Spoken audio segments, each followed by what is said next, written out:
Let the Coast Guards know what is going to happen and avoid the rescue services in a false alarm.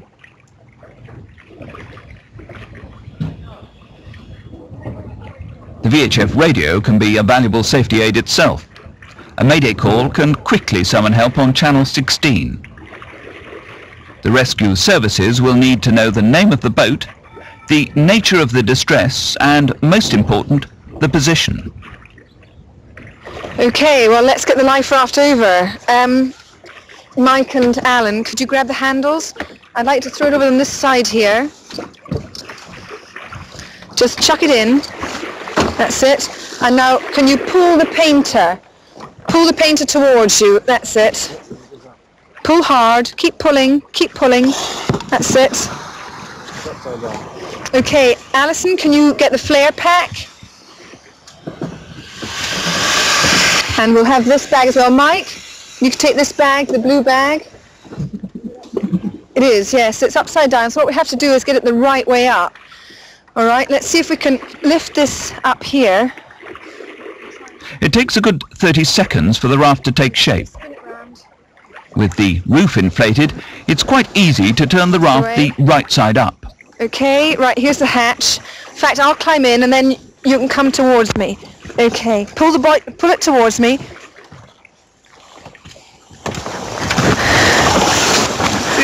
Right. It's worth remembering that we were undertaking this exercise in near-perfect conditions. All right, give the bag. Consider how much more difficult it would be in a force 8 gale. Everybody is wearing life jackets, and we've already prepared the flares and a spare pack of emergency equipment. As the crew entered the canopy, they noticed an unusual rubbery smell. Apparently this is quite normal. A drogue is laid out to help stabilize the life raft and reduce drift. Our guinea pig crew found their stomachs feeling uneasy within only a few minutes of being on board. This is a 6-man life raft, but it felt pretty cramped with only 4 people inside. The crew started to familiarize themselves with the safety equipment packed inside the life raft. Here's our baler. We could start bailing straight away. And there's our paddles. All right, we've got our ring to throw for if somebody's in the water and we need to catch a hold of them. We've got this survival pack, which we can rip open here. And with water, loads of drinking water. That's it, 1 can each. And this is first aid kit, okay? It's got all sorts of things in it, first aid kit. And these are our flares. This is our, it must be our parachute red. 2 parachute red flares. And we've got a torch with spare battery and spare bulb. This is a little reflector to send, if you want to reflect the light of the sun, to send a message. That's quite clever, isn't it?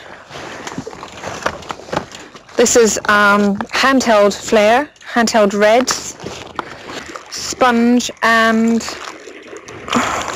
seasickness tablets, fishing tackle and tin openers. This is our, it looks like our repair kit with glue and repair patches. And this is the most important bit, this is our pump.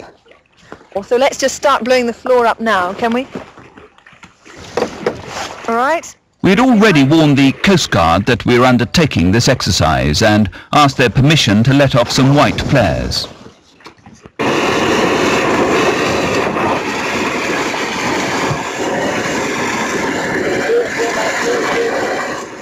You would normally only use white flares like this to illuminate your vessel if there was a risk of collision at night.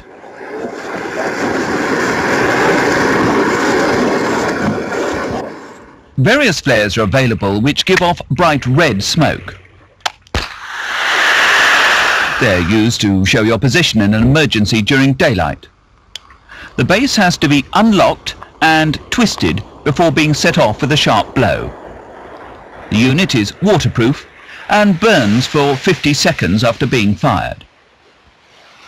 This larger smoke signal has a pull string fuse and is designed to be thrown into the water after firing.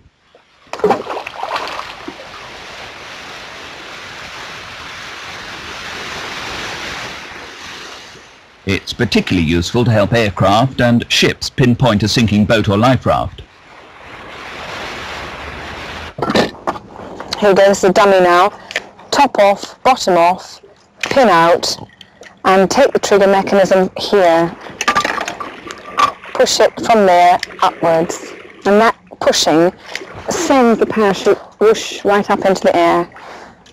Alright, top off, bottom off, pin out, push the trigger right up, hard. Yes. The most difficult to use are the parachute flares, which launch a signal up to 300 meters in the air. Right, top off, bottom off, just chuck them down, that's it. Pull the pin, lift away, and then push the lever. The signal, in this case a special white light, burns for 40 seconds and can be seen several miles away. This is a mini flare pack, which is really handy because you could have it in your oilskin pocket, and if you did fall overboard, you could then operate the mechanism and set a flare off from where you were in the sea and help your boat get back to you. So what you do is you pull out this thing like a pen and rip the backing off here, and you'll see it exposes all the flares. All you do now is screw this in to one of the flares, screw it in tight, and then once it's tight you can pull it out like that, and from then you just hold it up high. And the report of a flare will activate all the rescue services and should only be undertaken in a real emergency.